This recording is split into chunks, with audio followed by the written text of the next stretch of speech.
Hello students, welcome to the class 10+2 physics unit 1। आज हम इसमें टॉपिक डिस्कस करने वाले हैं इलेक्ट्रोस्टैटिक पोटेंशियल और इलेक्ट्रिक पोटेंशियल।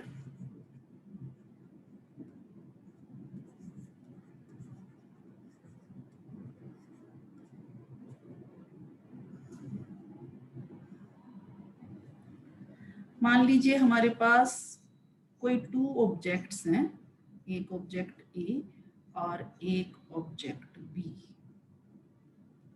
इन दोनों ऑब्जेक्ट्स को हमने किसी भी मेथड के साथ चार्ज कर लिया। मान लीजिए ये दोनों चार्ज्ड है और अमाउंट ऑफ जो चार्ज है दोनों पे डिफरेंट है, यानी कि ए और बी है जो उन पे जो मैग्नीट्यूड ऑफ चार्ज है वो डिफरेंट है।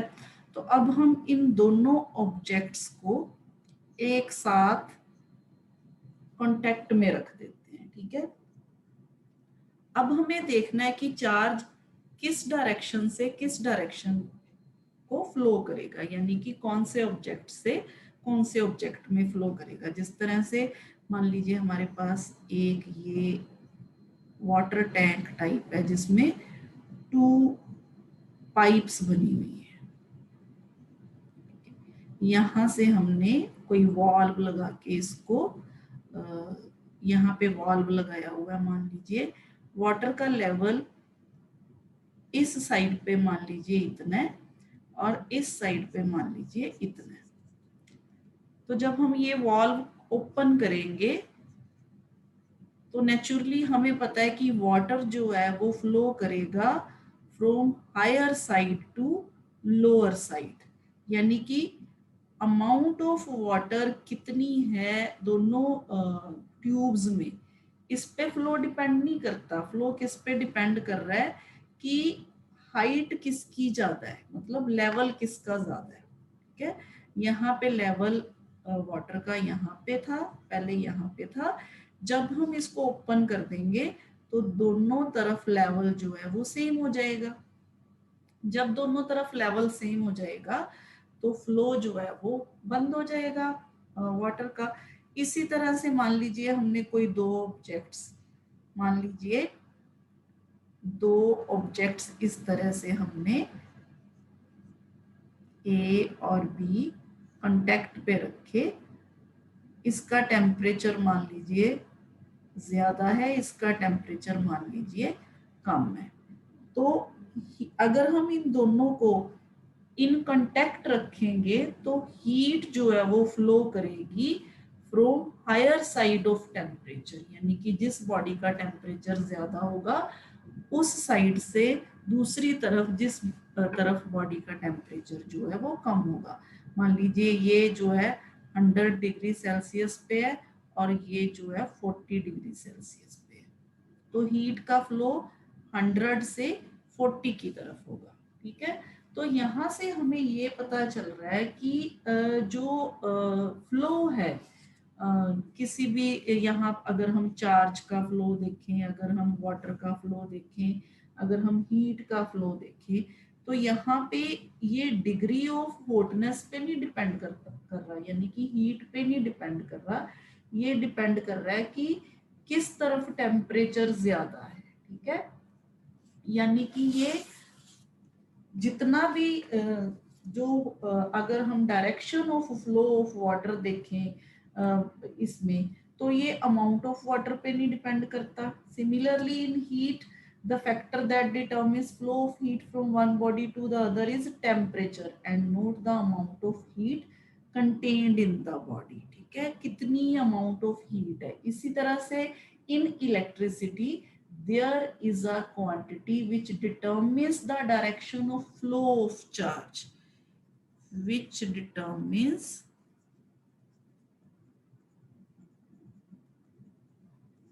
the direction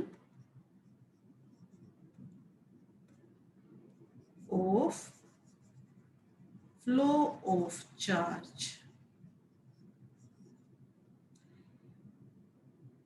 from one body to from one body to another irrespective of amount of charge contained. ठीक है, irrespective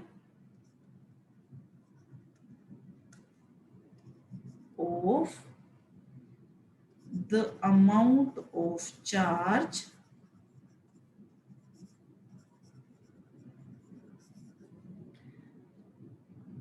contained in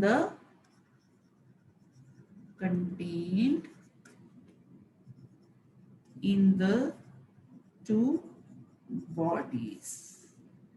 और इस जो टर्म है दिस क्वांटिटी को हम इलेक्ट्रिक पोटेंशियल कहते हैं. ठीक है, इसको हम कहते हैं इलेक्ट्रिक पोटेंशियल. तो आज हम पढ़ेंगे इलेक्ट्रिक पोटेंशियल के बारे में.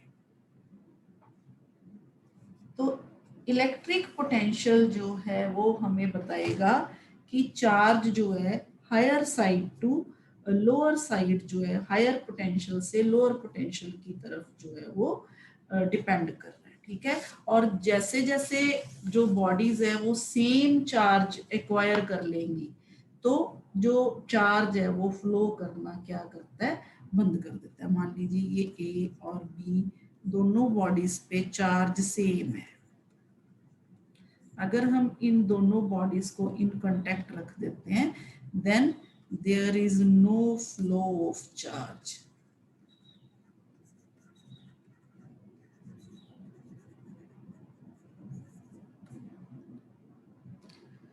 तो this is electric potential. Now what is electrostatic potential energy? Electrostatic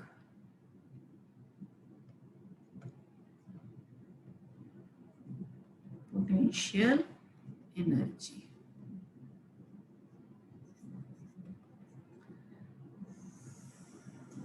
जिस तरह से हमने कहा कि चार्ज जो है वो हायर पोटेंशियल से लोअर पोटेंशियल की तरफ मूव करता है, वाटर जो है वो हायर लेवल से लोअर लेवल, इसी तरह से हीट जो है वो हाई टेम्परेचर से लो टेम्परेचर की तरफ मूव करती है.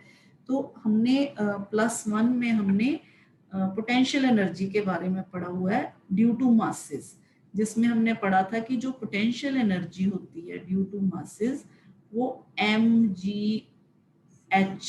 इसके बराबर होती है. मास इंटू ग्रेविटेशन, ये जो small g acceleration due to gravity and height of the object. तो like the potential energy of a mass in gravitational field, we can define electrostatic potential energy of a charge in an electrostatic field. ये हमें gravitational field में बताती है. Gravitational field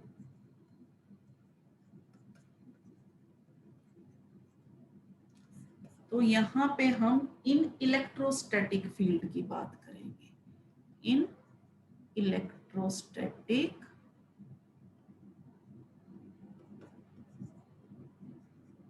field. तो इसके लिए मान लीजिए हमारे पास यहाँ पे कोई +q चार्ज है, यहाँ +q चार्ज है. ठीक है, कंसिडर +q चार्ज जिसको हमने मान लीजिए यहाँ ओरिजिन पे रखा है. O is origin here. अब इस चार्ज की अपनी इलेक्ट्रिक फील्ड होगी.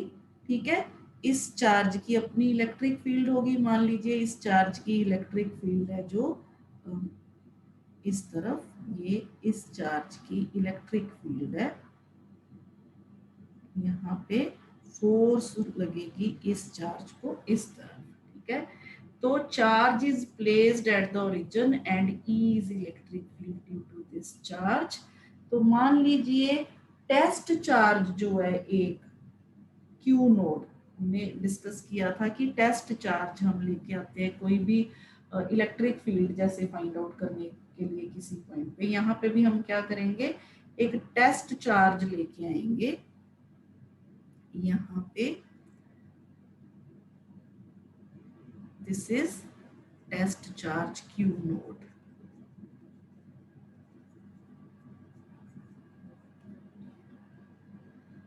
अब हम क्या करेंगे, इस टेस्ट चार्ज को यहाँ मान लीजिए पॉइंट ए है, हम पॉइंट बी पे लेके आना चाहते हैं, ठीक है।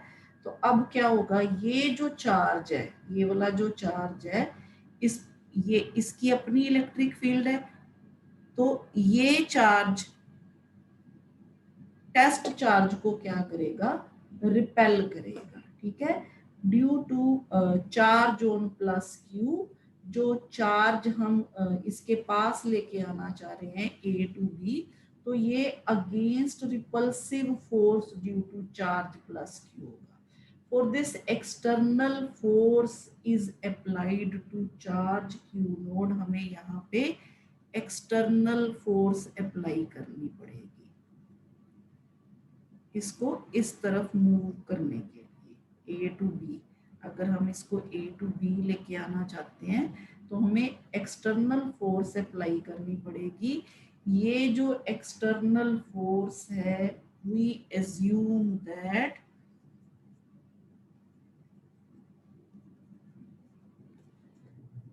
this external force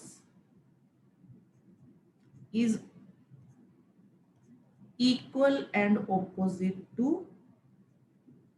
force due to charge q। तो हमारे पास यहाँ पे यहाँ पे चार्ज हो गया, एक सोर्स चार्ज, एक टेस्ट चार्ज। हमें पता है कि जो सोर्स चार्ज है उसका मैग्नीट्यूड ज्यादा होगा और जो टेस्ट चार्ज है उसका मैग्नीट्यूड जो है वो क्या होगा, बहुत बहुत कम होगा, ठीक है। Is brought with infinitesimally slow constant speed, यानी कि इस सिचुएशन में अगर हम कहें कि work done by the external force is the negative of the work done by the electric force and gets fully stored in the form of potential energy of the charge Q naught, ठीक है। क्योंकि जब हम इस charge को, Q node charge को इस तरफ लेके आएंगे तो हमें कुछ ना कुछ वर्क करना पड़ेगा, और जो वर्क करना पड़ेगा वो किसके अगेंस्ट करना पड़ेगा, जो हमारे पास फोर्स है ड्यू टू ये चार्ज है, रिपल्सिव इलेक्ट्रिक फोर्स हम इसको बोल देते हैं। This is repulsive electric force. और ये जो है हमारे पास एक्सटर्नल फोर्स है, ठीक है। दिस इज एक्सटर्नल फोर्स जो हम अप्लाई कर रहे हैं चार्ज को इस पॉइंट से, ए पॉइंट से बी पॉइंट की तरफ लेके आने के लिए, ठीक है। और ये फोर्स सिर्फ इतनी लगेगी just enough to counter the repulsive electric force F E, यानी कि ये दोनों एक दूसरे के बराबर हो जाए। जब ये दोनों एक दूसरे के बराबर हो जाएंगी, it means there is no net force on और acceleration of the charge Q naught when it is brought from point A to point B, यानी कि ए से बी की तरफ जब हम इसको लेके जाते हैं, एक्सेलरेशन नहीं है इसमें, देयर इज नो एक्सेलरेशन, ठीक है। तो यहाँ पे हमारे पास Q नोड जो है वो हम विदाउट एक्सेलरेशन जो है लेके आ रहे हैं। Q node moves from A to B without any acceleration, without any acceleration. Now the work done by this external force is stored in the charge Q node in the form of its potential energy. तो अब potential energy क्या होगी? The work done by external force, the work done by external force in bringing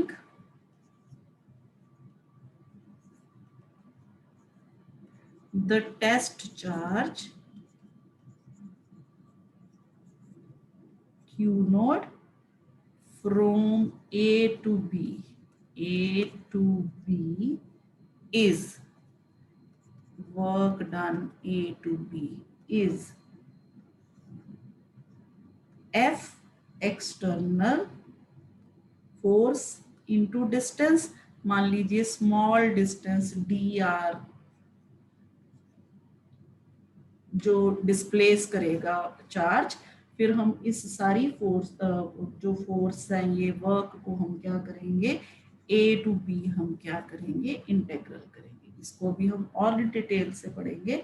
अब ये जो F external है हमने देखा एफ एक्सटर्नल जो है वो एफ रिपल्सिव उसके ऑपोजिट है, ये उसके माइनस है नेगेटिव है। तो एफ जो हमारे पास वर्क डन होगा वो अगर हम in terms of F E लिखें A B into D R. Now electrostatic potential energy difference between two points B and A, अगर हम इसको इस तरह से लिखें which is WAB which is equal to UB minus UA, ठीक है। तो ये हो गया हमारे पास electrostatic potential energy difference between two points B and A which is equal to the minimum work done by an external force in moving a test charge Q naught from A to B without acceleration, ठीक है। Without acceleration हमने इसको point A से B की तरफ लेके आए, जितना वर्क किया जितना मिनिमम वर्क किया एक्सटर्नल फोर्स ने it is stored as electrostatic potential energy. तो electrostatic potential energy difference delta U जो होगा वो होगा work done in bringing test charge from A to B, ठीक है। यहाँ पे एक चीज नोट करने वाली है कि this displacement is in opposite sense to the electric force and hence work done by electric field is negative. जो इलेक्ट्रिक फील्ड अगर हम यही वर्क डन इलेक्ट्रिक फील्ड जो सोर्स चार्ज की इलेक्ट्रिक फील्ड है अगर उसके द्वारा देखेंगे तो वो नेगेटिव होगा, ठीक है। तो वर्क डन जो है we can define electric potential energy difference between two points as the work required to be done by an external force in moving charge q from one point to another for electric field of any arbitrary charge configuration, ठीक है। इसको हम definition अगर इसकी लिखेंगे इस तरह से लिख सकते हैं electrostatic potential energy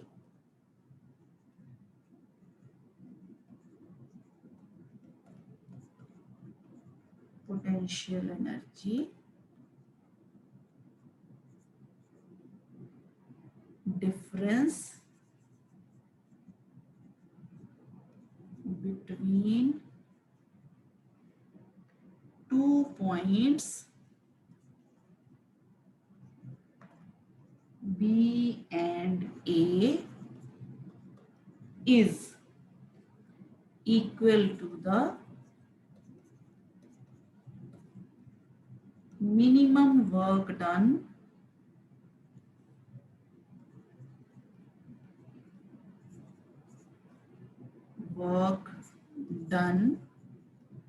by an external force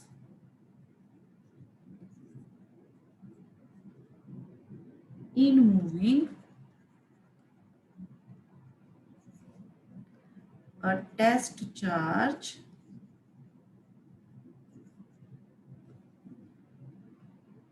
Q naught from A to B without acceleration,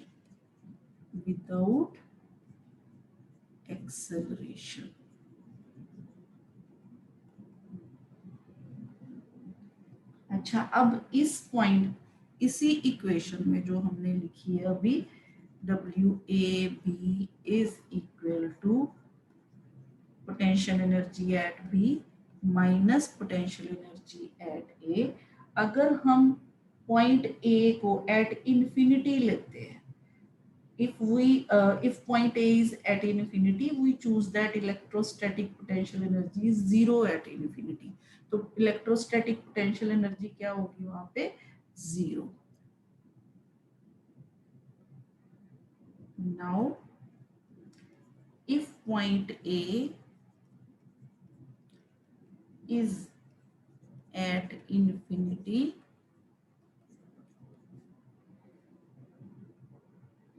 we choose that electrostatic potential energy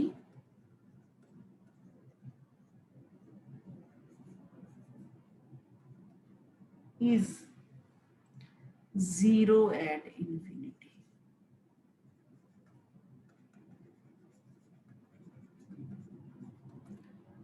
हमने ग्रेविटेशनल पोटेंशियल एनर्जी में भी किया था +1 में, ठीक है। तो इन्फिनिटी से बी तक लाने में जितना वर्क हमें करना पड़ेगा वो हो जाएगा minus infinity.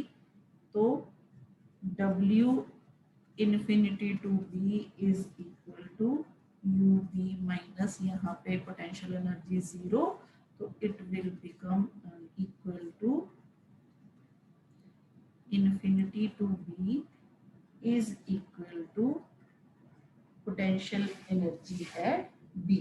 Hence, electrostatic potential energy of a charge at a point in electric field due to any charge configuration is equal to the work done by the external force in bringing the charge q naught from infinity to that point. मतलब infinity से किसी भी point पे हमें लाने के लिए charge को जितना वर्क करना पड़ेगा वो किसके बराबर होगा? हमारे पास electrostatic potential energy.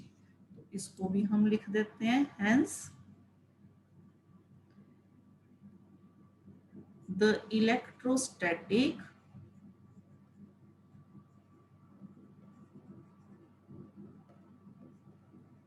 potential energy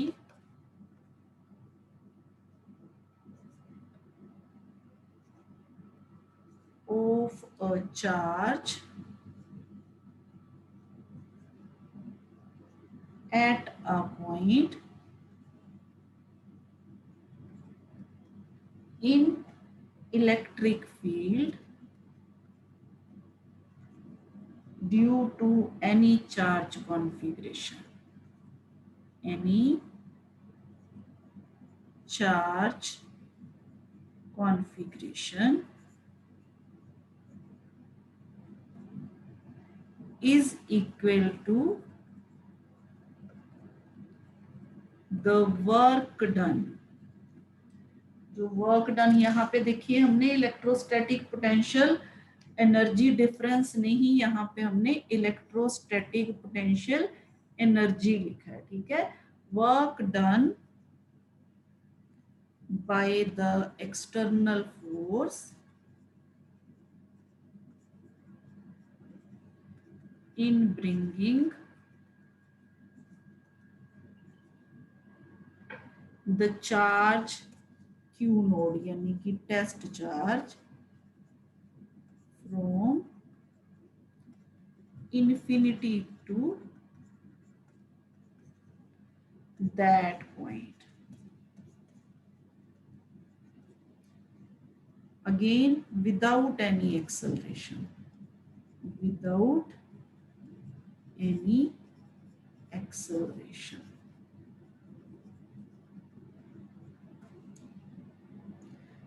Infinity to that point. ठीक है। अब what is electrostatic potential?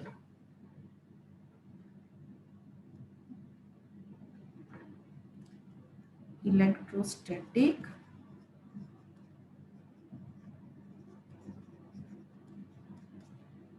potential, इसको हम कैपिटल वी से लिखेंगे, electrostatic potential. Now electrostatic potential क्या है? The amount of work done, the amount, कितना वर्क किया हमने, ठीक है, the amount of work done in carrying or bringing per unit positive test charge, और यहाँ पे carrying और per unit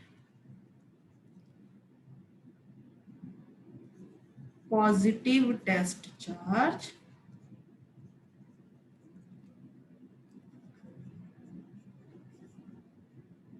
from A to point B without acceleration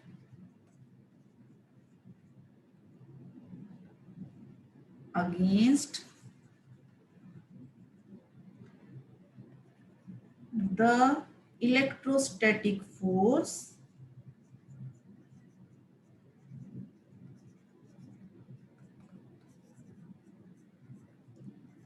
due to electric field is called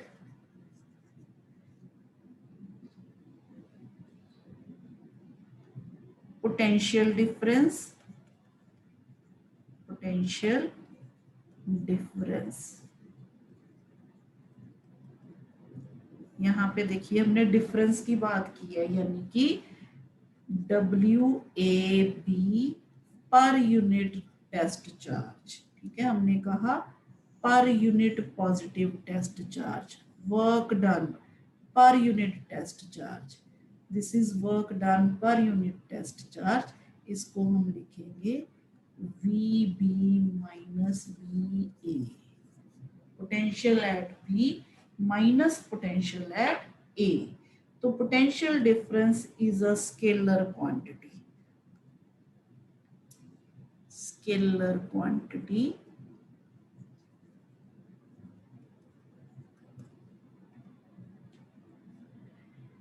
इसी तरह से मान लीजिए if we choose electrostatic potential VA is equal to 0, again it is important, now if we choose electrostatic potential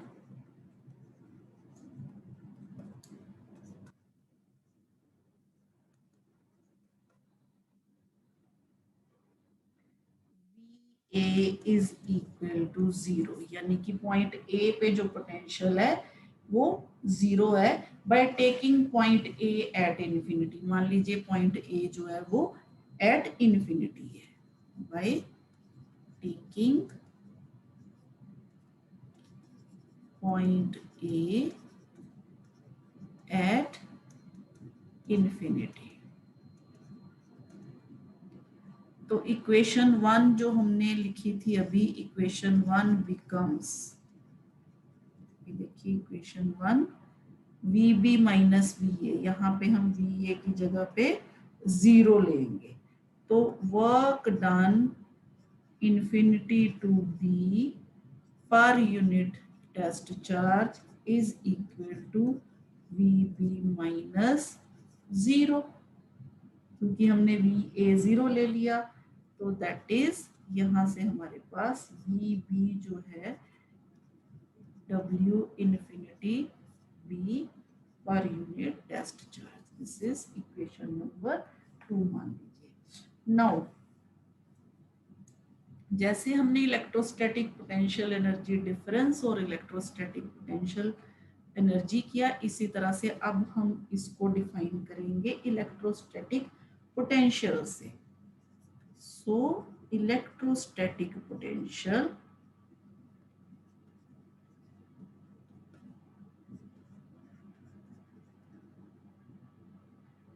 अब यहाँ पे electrostatic potential, important, at a point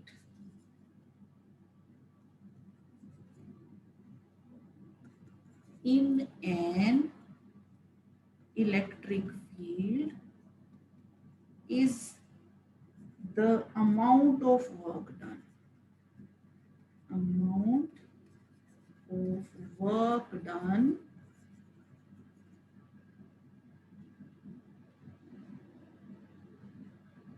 per unit test charge, per unit test charge in moving it, in moving it from infinity to that point, infinity to that point against the electrostatic force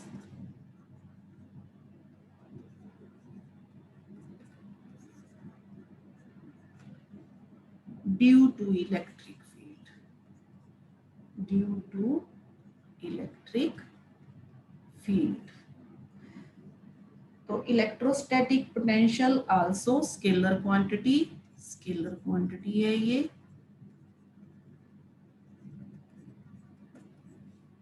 अब हम इसके units भी देख लेते हैं। Unit volt, SI unit जो है इसके वोल्ट, इसको कैपिटल वी से लिखेंगे। Now what is volt? Equation 1 में हमने अगर मान लीजिए वर्क जो है वो 1 जूल के बराबर है, ठीक है। चार्ज क्यू नोड है जो वो 1 कूलम के बराबर है, तो 1 volt is equal to 1 joule divided by 1 coulomb, यानी कि 1 जूल पर कूलम। इसको हम न्यूटन मीटर पर कूलम भी कह देंगे, क्योंकि joule is newton metre. Work is force into distance, newton is for force, metre is for distance, साथ में कूलम। तो ये दो तरह से हम लिख सकते हैं यूनिट वोल्ट की। तो 1 वोल्ट जो है electrostatic potential difference between any two point is said to be 1 volt when 1 joule of work is done in moving a positive charge, when 1 joule of work is done in moving a positive charge of 1 coulomb from one point to another against the electrostatic force of the electric field. तो ये हो गया हमारे पास electrostatic potential का जो है, इसको किस तरह से डिफाइन करते हैं। अब एक और यहाँ पे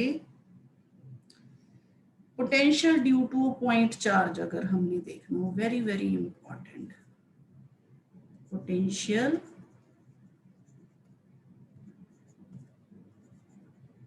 due to a point charge.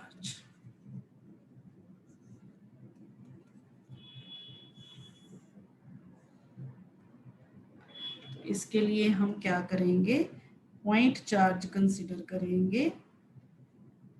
यहाँ पे मान लीजिए हमारे पास प्लस क्यू चार्ज है जो कि यहाँ ओरिजिन पे पड़ा है, ठीक है। तो यहाँ से हम मान लीजिए हमें इलेक्ट्रिक पोटेंशियल फाइंड आउट करना है एट पॉइंट पी। मान लीजिए यहाँ पे कोई पॉइंट है, दिस इज पॉइंट पी, ठीक है।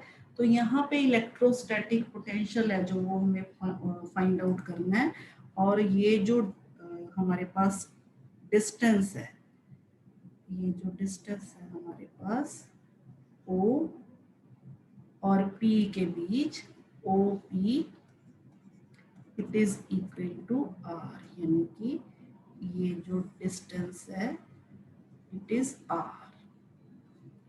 ठीक है। बाय डिफाइन, अगर हम डेफिनेशन की बात करें potential at P, it is the amount of work done in bringing a unit positive charge from infinity two point P. यानी कि यहाँ इन्फिनिटी, यहाँ मान लीजिए इन्फिनिटी, इन्फिनिटी से हमने इस यहाँ से यूनिट पॉजिटिव टेस्ट चार्ज को कहाँ पे लेके आना है, हमें इस पॉइंट पी पे लेके आना है। ठीक है, तो हम क्या कंसिडर करेंगे, at some intermediate point A, यहाँ पे हम कोई पॉइंट ए कंसिडर कर लेंगे, यहाँ पे कोई पॉइंट मान लेंगे हमारे पास ए, दिस इज ए पॉइंट पे हम यहाँ पे मान लेंगे कि इन यहाँ इसके रास्ते में ए पॉइंट है और ए पॉइंट की जो ओ से दूरी है, यानी कि ओ ए इज इक्वल टू एक्स मान लेंगे हम, यहाँ से ओ से लेके ए तक जो डिफरेंस है उसको हम मान लेंगे एक्स के बराबर। ठीक है, तो अब हम क्या करेंगे, हम इस यूनिट पॉजिटिव टेस्ट चार्ज को, जिसकी मान लीजिए हमारे पास Q naught is unit positive test charge, यानी कि इसकी वैल्यू जो है +1 कूलम के बराबर है। ठीक है, तो electrostatic force on a unit positive test charge वो क्या होगी, इलेक्ट्रोस्टैटिक फोर्स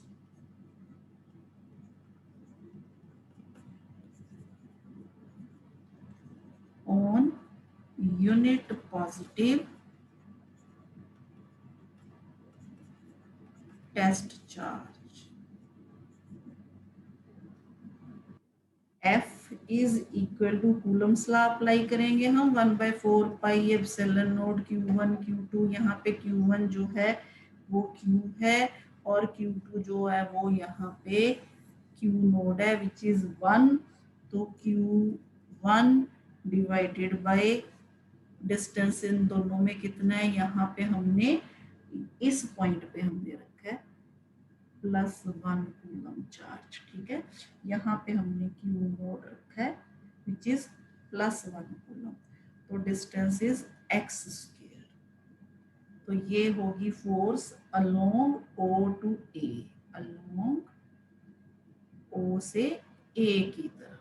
ठीक है, अब हम मान लेते हैं small amount of work done against this force in bringing unit positive charge from A to B, यानी कि ये जो फोर्स लग रही है ओ ए की तरफ, हम चार्ज को ए से पी की तरफ लेके आना चाहते हैं, तो हम मान लेंगे स्मॉल अमाउंट ऑफ वर्क किया हमने इस फोर्स के अगेंस्ट, और स्मॉल अमाउंट ऑफ वर्क करने से जो चार्ज है उसको हमने इस पॉइंट से, ए पॉइंट से हम बी पॉइंट पे ले आए, यहाँ पे कहीं पॉइंट बी है।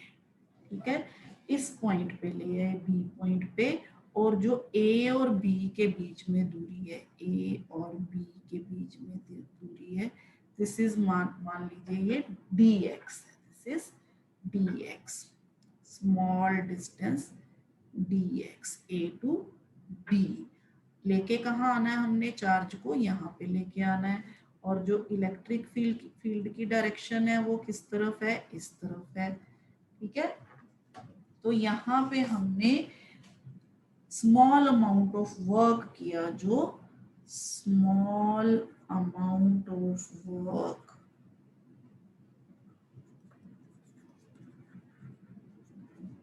वो किसके बराबर होगा, dw is equal to force into distance, ये होता है वर्क डन।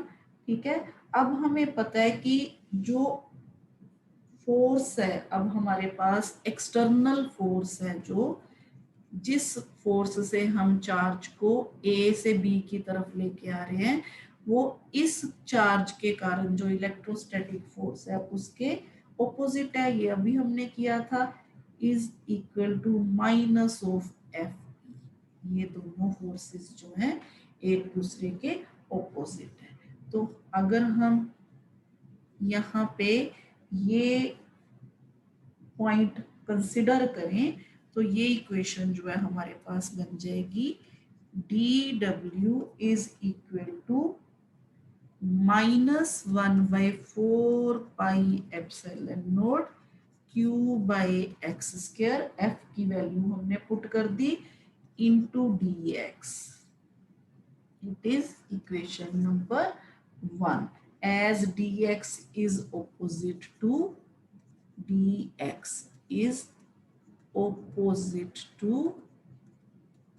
x, क्योंकि x इस तरफ बढ़ रहा है और dx जो है वो इस तरफ, ठीक है। तो x और dx ये दोनों क्या एक दूसरे के ऑपोजिट हैं, तो हमने यहाँ पे ये जो डॉट प्रोडक्ट को खोल लिया, यहाँ पे a डॉट b, यहाँ पे हमने ए बी कॉस थीटा, क्योंकि ये ऑपोजिट डायरेक्शन है माइनस में आ जाएगा, तो यहाँ पे हमारे पास इक्वेशन बन गई 1/4 pi epsilon naught q by x square into dx. Now total work done W, total work done W कैसे पता करेंगे हम? बाय एक्सटर्नल फोर्स, ये हम पता करेंगे by integrating equation 1 from x is equal to infinity to x is equal to r, क्योंकि हमने चार्ज को यहाँ से इन्फिनिटी से कहाँ पे लेके आना है, इस पॉइंट पे लेके आना है। तो ये हमारे पास जो डिस्टेंस है इट इज r, हमने इन्फिनिटी से r तक लेके आना है इसको। तो इस तरह से हम total work done external force को निकालेंगे bye integrating equation 1 from x infinity to x is equal to r by external force is obtained by integrating equation 1 from x is equal to infinity to x is equal to r। तो यहाँ पे हमारे पास w is equal to dw का integral is equal to -1/4 pi epsilon not, यहाँ पे q यहीं पे लगा लेते हैं, into dx divided by x square, और इस इक्वेशन को हमने इन्फिनिटी टू r जो है वो हमने इंटीग्रल करना है। तो इस इक्वेशन में से हमारे पास q 4 पाई एप्सिलॉन नॉट ये कॉमन आ जाएगा, minus as it is 1/x square dx infinity to r। अब हम इसका इंटीग्रेशन जो है इसको सॉल्व कर लेंगे बस। तो w is equal to -q/4 pi epsilon naught -1/x आ जाएगा जब हम 1/x स्क्वायर का इंटीग्रल जो है वो सॉल्व करेंगे, क्योंकि x square 1/x square is equal to x raise to power -2, और जब हम x रेज टू पावर -2 का इंटीग्रल करेंगे तो हमारे पास -1/x आ जाएगा infinity to r। So w is equal to q/4 pi epsilon naught 1/r minus 1/infinity। जब हम लिमिट्स पुट करेंगे, ये माइनस और माइनस दोनों प्लस हो गए, अब लिमिट्स पुट की तो हमारे पास इक्वेशन बन गई q divided by 4 pi epsilon naught r। So by definition अगर हम बात करें electrostatic potential at p due to plus charge, तो इलेक्ट्रोस्टैटिक पोटेंशियल क्या होता है हमारे पास, वो होता है work done per unit test charge, यानी कि W। तो वर्क डन जो हमारे पास पर यूनिट टेस्ट चार्ज है वो किसके बराबर है, W divided by Q naught, as Q naught is equal to +1 coulomb हमने ये कंसिडर किया, तो यहाँ पे हमारे पास it is equal to W। So V जो है हमारे पास वो आ जाएगा Q डिवाइडेड बाय 4πε0 R, क्योंकि अगर हम इसको 1 से डिवाइड करेंगे तो ये यही वाली इक्वेशन जो है वो आ जाएगी। तो हमारे पास V जो है वो आ गया Q divided by 4πε0 R। V is proportional to 1/R। तो यहाँ से एक और चीज, for positive charge plus charge हम लेंगे तो V जो है वो पॉजिटिव होगा, that is +Q divided by 4πε0 R, ये होगा फॉर +Q चार्ज। ठीक है, इसी तरह से अगर हम माइनस चार्ज लेंगे फॉर -Q चार्ज, तो V जो है फॉर -Q चार्ज जो है वो नेगेटिव होगा, -Q डिवाइडेड बाय 4πε0 R। अब potential for a single charge is spherically symmetrical.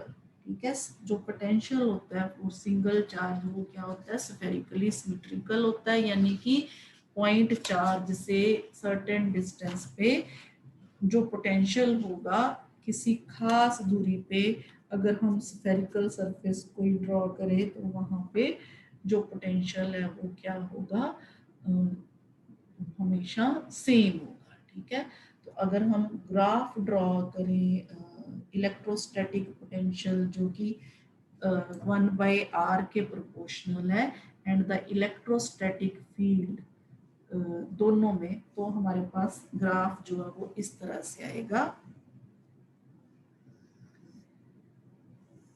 हमने देखा था इलेक्ट्रिक फील्ड भी 1/R के प्रोपोर्शनल है और जो पोटेंशियल है वो भी 1/R के प्रोपोर्शनल है। अगर हम दोनों में ग्राफ प्लॉट करें इस तरह से, मान लीजिए इस तरफ जो है हमारे पास डिस्टेंस और ये इस डायरेक्शन में हमारे पास V and E, potential and electric field.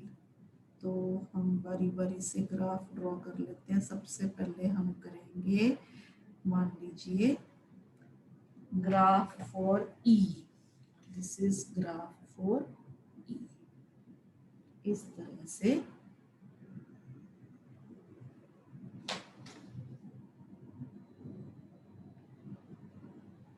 हमारे पास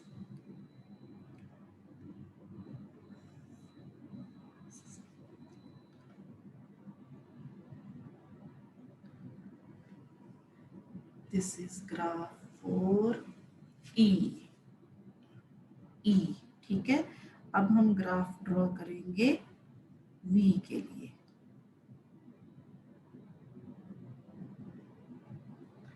तो V के लिए जो ग्राफ होगा वो इस तरह से,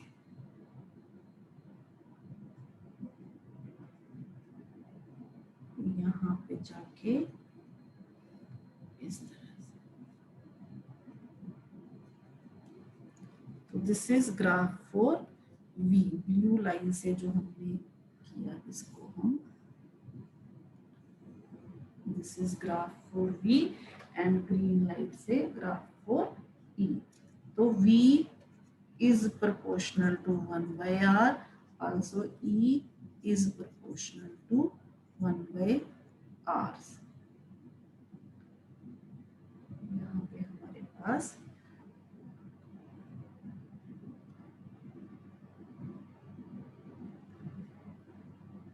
V is proportional to 1/R होता है, और हमें पता है कि जो E है इलेक्ट्रोस्टैटिक फील्ड है वो 1/R² जो है इसके प्रोपोर्शनल होती है। तो जब हम ग्राफ ड्रॉ करेंगे तो हमें इस तरह का ग्राफ मिलेगा दोनों के लिए। ठीक है, तो ये हो गया हमारे पास potential for a single charge. अगर सिंगल चार्ज की बात की हमने, point charge, single charge. Next हम कंटिन्यू करेंगे इसको potential at a point due to group of charges के लिए। तो आज के लिए इतना ही। आई होप आपको समझ आ गया होगा। Thank you.